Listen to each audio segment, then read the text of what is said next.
1.25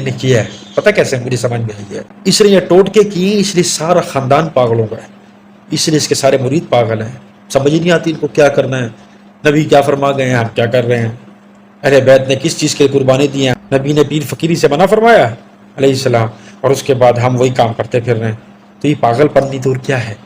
کاش کے وقت پہ علاج کروا لیا ہوتا نا تو آج تم سارے پاگل نہ ہوتے.